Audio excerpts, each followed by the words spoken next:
Hi, my name is Greg Smith. I'm the principal here at Fort Madison High School.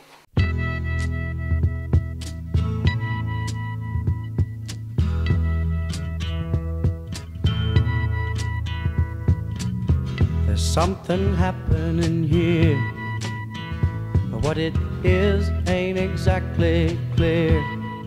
Last year, almost at this time, and I got a phone call from the superintendent, wanted me to consider taking over the high school.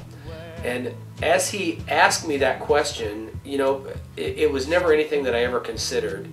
Although I had always kind of wanted a principalship, I just never thought about it being at the high school level. So there's a man with a gun over there, telling me I got to beware. I think it's time we stop, children. I had to overcome some of those feelings of inadequacy, that I didn't belong here, that I should never have been a principal because I was not a great student.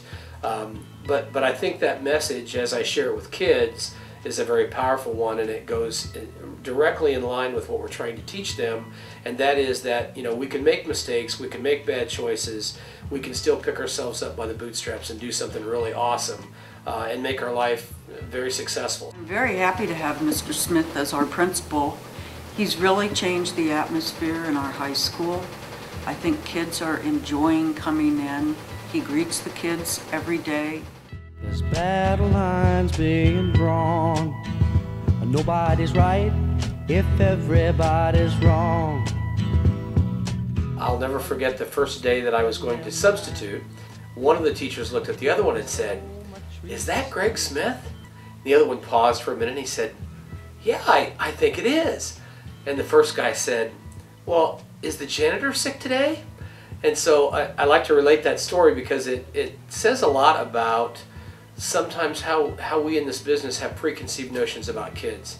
And I want to really break those barriers because, you know, if we tell kids you can accomplish and do whatever it is that you want to do in life, then those preconceived notions need to be set aside. It's great to have a principal this year that cares about us, that helps us, that comes to our classes and sees what we're doing, and lets us experiment as teachers to do the best that we can. What a field day for the heat.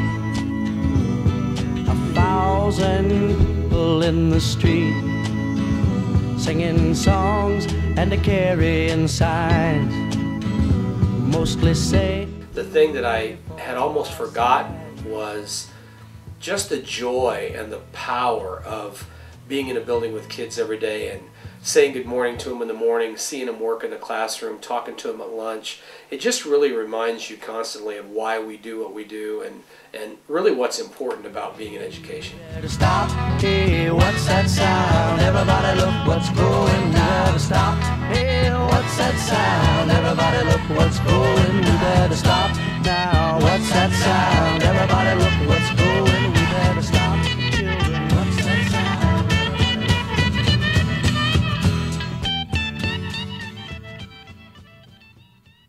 I think kids are very frustrated and sometimes very angry that they just aren't accepted and respected and understood.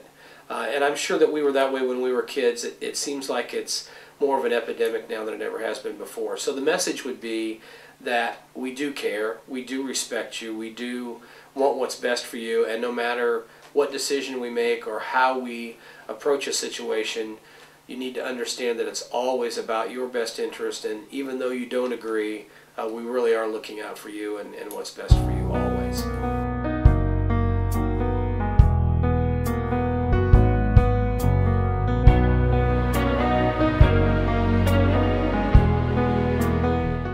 So many kids come into my office and they have issues that I don't understand. I've never faced those. They're looking for me for answers. And sometimes you just don't have the answers. What you have is just the ability to say, look, I'm here with you.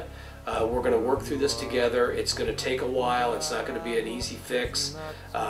Just kind of open the door to, we can talk about it whenever you want. 'Cause you are not alone. I'm always there with you, and we'll get lost together till the light comes pouring through. 'Cause when you feel like you're done and the the darkness has won. Babe, you're not lost. Building relationships in education is the most important thing that we can do. Academic success, life success in general, all comes out of those relationships. Not only forming those, but being able to show kids how to form those with their friends and peers. So I think kids just need to know that you're a person, that you are not an authority figure, and that you're not better or worse or different than they are in any way, that you're just here to help them and support them in everything that they have to go through. I said, baby, you're not lost.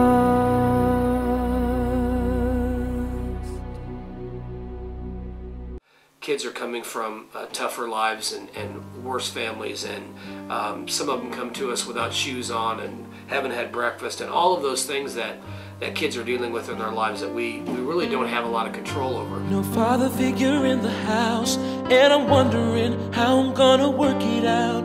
Oh, my friends keep on telling me how I don't need that man. And so as educators, I think sometimes we slip into that, what I'll call an excuse mode, where, geez, my kids aren't learning because they have lots of things to deal with. So my message has been very clear to staff that, when I see student achievement not where we want it, that we should first look at ourselves, be introspective about what we do in the classroom. But the bottom line is, in this business, that you are, as an educator, responsible for student achievement.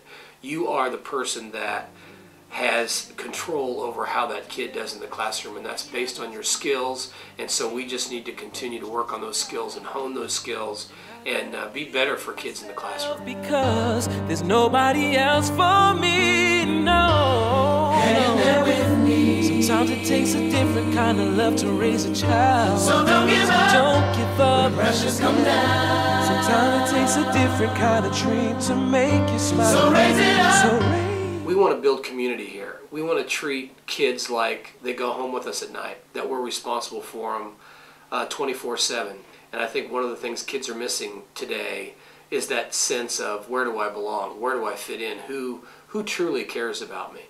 So at FMHS, our goal is to make all 600 of our students feel like they're ours and they belong here, and we're happy to see them in the morning. And the bottom line is, that's the only way that when you go home at night, you can sit down, kick your shoes off and say, you know what? I did some great work today, and the kids were better for it.